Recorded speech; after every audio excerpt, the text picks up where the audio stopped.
Дорогие друзья, mes chers amis, my dear friends. Et aujourd'hui, j'ai ma copine avec qui je suis déjà, Depuis nous sommes 20, déjà depuis 25 ans. 25 ans que nous sommes amis. Ma Elena Edil Sultanova, merci beaucoup parce que tu pouvais venir. Et je voudrais bien qu'on commence par ton parcours. Je voudrais bien que tu racontes un peu qui tu es, ce que tu fais et résume en cours ton parcours. Merci Kameta pour l'invitation en tout cas. C'est un honneur pour moi. En plus de faire partie de tes premières interviewées, comme on dit. Hein. Ouais. Si on commence concernant mon parcours, tout d'abord, je suis tchétchène. Je suis d'origine tchétchène, je suis en Belgique depuis 25 ans. Et j'ai 37 ans, moi. Donc, je suis, comme on appelle ça, l'enfant de la guerre. Donc, comme on sait que, voilà... On a beaucoup de choses en commun, c'est ça. On est la génération qui a fui la guerre pour venir ici. Voilà, on a eu de la chance d'avoir été secourus par la Belgique et nous avoir donné un foyer stable et loin de la guerre, des bombes, etc.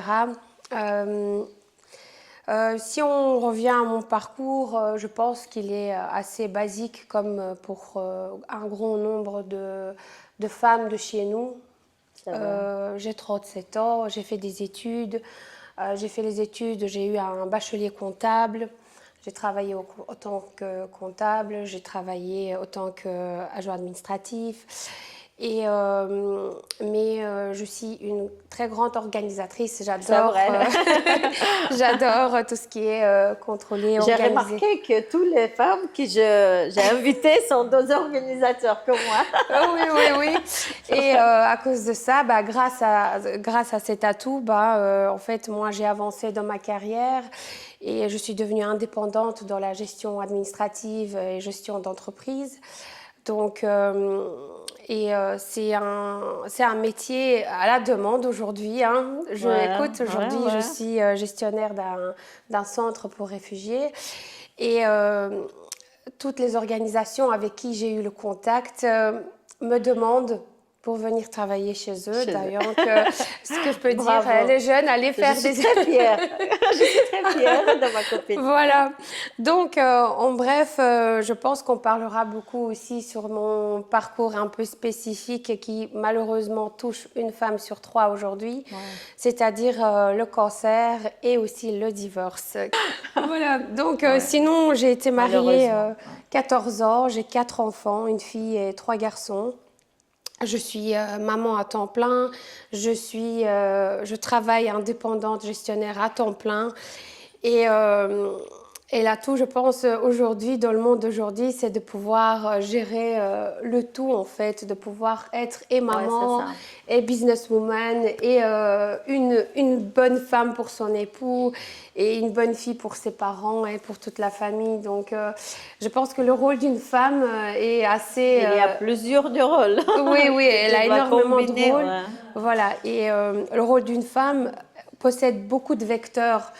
Et je pense que, voilà, donc je reprends un peu, j'essaie d'avoir un peu... Ma chère Elina, parle-moi de ta maladie, le cancer.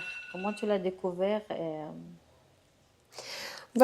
C'est, je pense, l'étape la plus difficile pour toutes les personnes qui découvrent un tel diagnostic. Je peux en parler aujourd'hui avec un grand sourire parce que je me considère survivante. Mais sinon, on l'a découvert en avril 2024, donc il y a moins d'1 an. Je vais être honnête, quand on a découvert la maladie, c'était un soulagement pour moi parce que pendant plusieurs années, les dernières 3 années, je sentais qu'il y avait quelque chose qui n'allait pas dans mon corps. Donc, j'allais voir les médecins, je faisais des mammographies, je faisais des examens du cœur, du foie, de tous les organes possibles pour pouvoir trouver ce qui n'allait pas. Et j'avais beaucoup de symptômes comme la fatigue, la douleur à la poitrine, etc. Malheureusement, ou pour mon cas, je considère heureusement, en avril 2024, il y a moins d'un an, on m'a diagnostiqué le cancer du sein stade 3. C'était un choc pour moi de voir que c'était au stade 3. Donc, c'est-à-dire que j'étais à un stade du stade final. Mais je l'ai très bien pris. Pour moi, c'était un soulagement.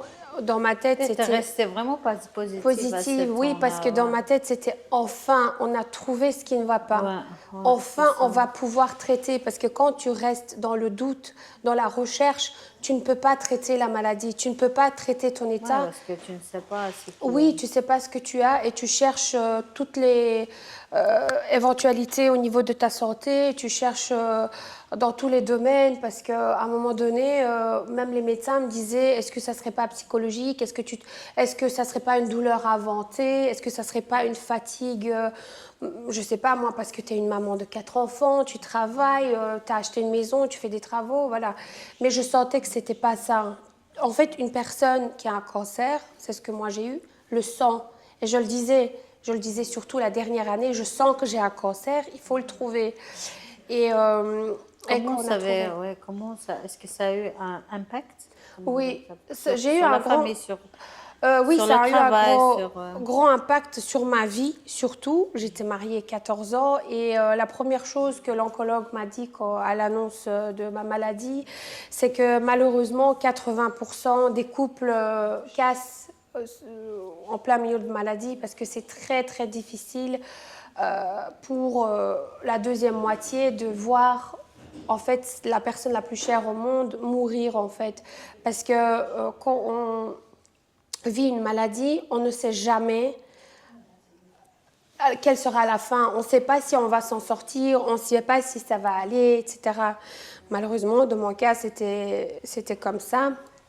Juste en plein chimio, quand j'ai perdu mes cheveux, mes sourcils, quand j'étais très très mal, malgré que j'ai continué à travailler, j'ai continué à m'occuper des enfants, de la maison, parce que pour moi c'était important de pouvoir essayer de continuer ma vie, parce que psychologiquement, je gardais cette positive attitude en me disant que non, ma vie, elle continue, je dois me battre. J'avais très peur de me retrouver chez moi sans rien faire parce que j'avais peur que je me dégrade. Je ne crois pas que c'est toi personne qui fait rien parce que oui, même quand je te connais déjà longtemps, je vois que tu travailles toujours dans ta maison, tu fais des rénovations, tu aimes bien changer des choses, de faire quelque chose de nouveau.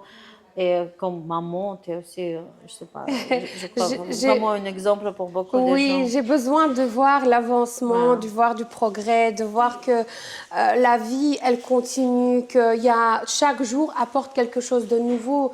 Et voilà, et comme j'ai dit auparavant, malheureusement, quand j'étais au pire moment de mon état, mon couple n'a pas tenu, ma moitié a voulu partir pour trouver du recueil ou du réconfort ailleurs. Mais malheureusement, quand on n'a pas le soutien, quand on avait besoin au moment le plus difficile de sa vie, c'est des choses qui ne sont pas réversibles. On ne peut pas pardonner. Voilà. On reste des bons parents, on reste toujours là pour les enfants, mais nos chemins se sont séparés. Et je suis fière de moi d'avoir réussi à m'en sortir toute seule avec les enfants.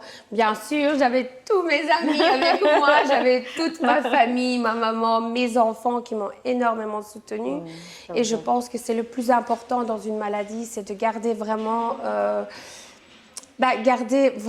en fait la certitude que tu vas t'en sortir. Et peu importe les résultats, peu importe, et il faut juste garder cette positive attitude en se disant que je vais m'en sortir. Oui, c'est vrai. Ça, c'est la force, on dit, la grande force qui t'aide de ne pas arrêter, de ne pas dire oui, c'est fini, voilà. Mais je crois aussi, parce que ton personnalité, premièrement, et aussi que tu as beaucoup des gens autour de Oui, toi. oui. La famille, tu as 2 sœurs, tu as 4 sœurs, Oui, 2 j'ai frères. 3 sœurs, 2 ouais, frères. Je suis la toi, quatrième. quatrième. Oui, tu as ta maman et voilà, tes enfants. Oui, Tu as beaucoup de copines, je sais, parce que énorme, parfois oui. je suis aussi un peu, comment dire, Jalouse. jalouse. Mais Parce tu es dans mes que loin de favoris. moi. Mais moi, je suis famille. Ah, voilà, Voilà, pour toutes les exactement. copines.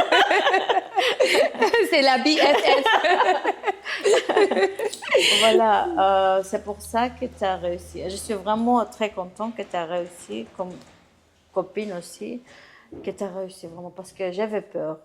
J'ai essayé d'écrire toujours. Je Je ne sais, oui. savais pas, est-ce que je dois téléphoner, quoi dire. Tu sais, c'est la première fois, j'ai même parlé à mes collègues pour demander qu'est-ce que je dois faire, comment je Oui. peux l'aider, comment. Et eux, ils ont aussi dit, si tu es là pour elle, Ouais, c'est le déjà soutien bien. est très important. Le soutien des amis, de la famille, de mon entourage. Écoute, même mon patron, pour qui je travaille, m'a énormément soutenue. La famille, les amis, les voisins, pour te dire. J'ai eu beaucoup de mes followers qui me suivent sur les réseaux sociaux, qui m'ont beaucoup, beaucoup soutenue, qui sont même venus me voir. J'ai reçu beaucoup de cadeaux, des appels, voilà. Et c'est important parce que dans les moments comme ça, en fait, le fait de sentir le soutien, c'est comme si tu avais un nouveau souffle d'espoir, en fait. Ouais. Et c'est voilà, c'est un tout qui m'a permis de tenir sur pied. Et merci à tout le monde et merci à toi avant tout. Alhamdulillah. Je suis très contente, je voulais dire en anglais déjà. Ouais. Je suis très contente que tu as réussi. Merci. Mais je crois qu'il faut encore faire des choses, mais Ouais. le plus difficile est Et fait. fait.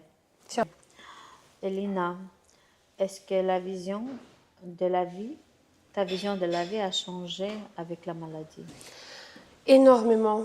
Elle a énormément changé en étant une personne assez perfectionniste et voilà, j'aime bien avoir sous le contrôle et ramener tout jusqu'au bout. Je n'ai jamais eu pitié de mon corps ni de moi-même en fait et je pouvais faire des nuits blanches, travailler beaucoup et ne pas avoir pitié de mon corps en fait avant tout.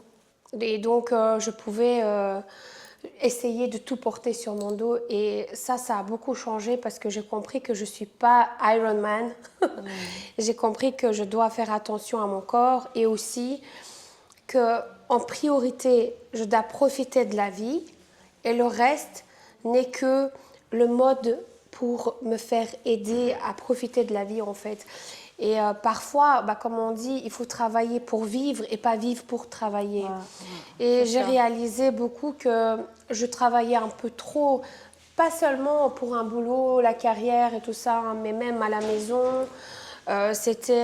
Tout doit être parfait. Je ne dois pas aller dormir sans laisser le linge dans le sèche-linge, exemple, ou des choses comme ça. Maintenant, ça a énormément changé. Bon, je suis toujours même perfectionniste, ça, on ne pourra rien faire. Mais au moins, je me permets, avec les enfants, allez, aujourd'hui, c'est soirée pyjama, on peut laisser tout sur table, regarder un film ou partir sur un coup de tête comme ça le week-end, passer un week-end ailleurs au bord de la mer. Tu écoutes ton corps, c'est ça? J'écoute mon corps et j'essaie de profiter au maximum de chaque instant en fait. Et ça a énormément changé parce que avant la maladie, j'avais l'impression que la vie elle est super longue et j'ai encore le temps, j'ai le temps, j'ai le temps. Et maintenant, j'ai l'impression que le monde est petit et que la vie est courte. Alors que je suis quand même en réémission et qu'on me promet une vie longue comme une personne qui n'a jamais été malade. Hein. Mais la vision de la vie change pleinement et on a envie de profiter au max. Pour conclure mon interview, je voudrais savoir quel conseil tu donnerais aux autres femmes. C'est la meilleure des questions, je pense. Et j'adore ça parce que dans tes interviews, c'est la question finale que tu poses. Et je trouve que c'est très intéressant de connaître la vie et le conseil de chaque personne. Dans mon cas, j'aimerais d'abord lire un poème que j'ai écrit quand j'avais 17 ans. Oh, d'accord, c'est parfait. J'avais 17 ans et je connaissais encore rien de la vie. Je ne savais rien du tout. Avant tout, donc, la vie est un test qu'on ne peut éviter. Des paroles qui nous blessent, des moments de vérité. Le destin parfois nous rejette loin de nos rêves et de nos souhaits. Mais un jour viendra quand tu t'en iras de la vie, de la loi.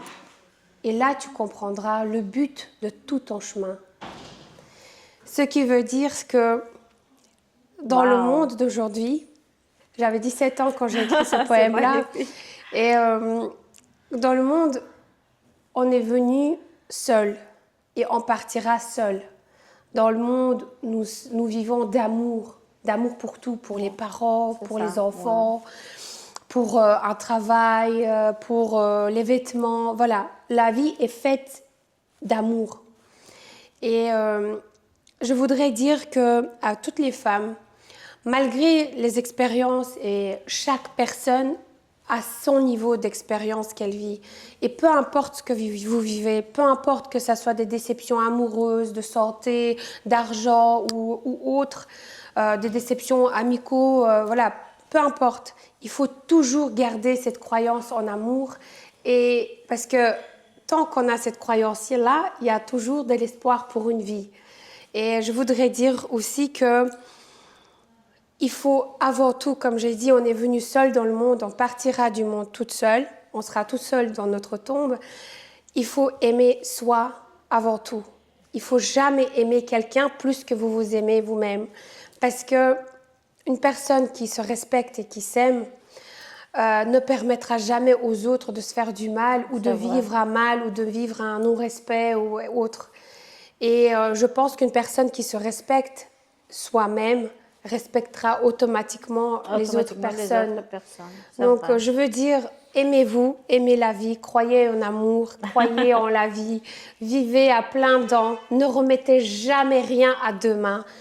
Le ménage, il peut attendre. Je dis ça, mais il n'attend pas mon ménage, je le fais quand même. Mais je veux dire, il peut attendre. J'ai compris ça. Moi, j'ai voulu le dire parce que je le fais tout le temps. Il attend, il m'attend. Même maintenant, voilà.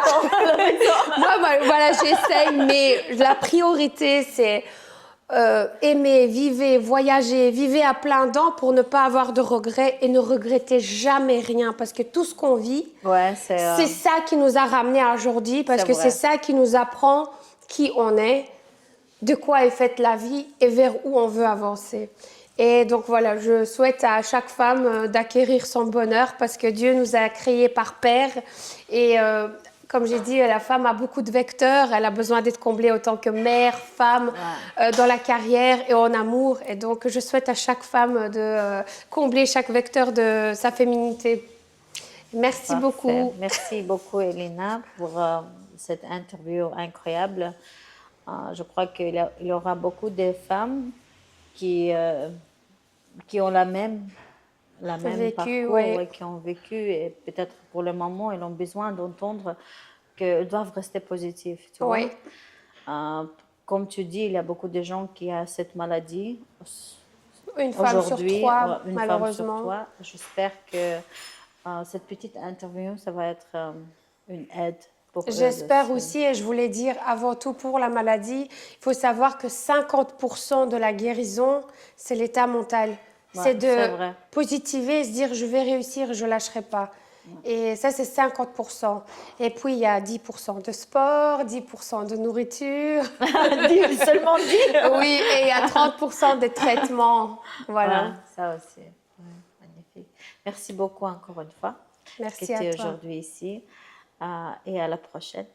J'espère bien. Merci beaucoup. Au revoir.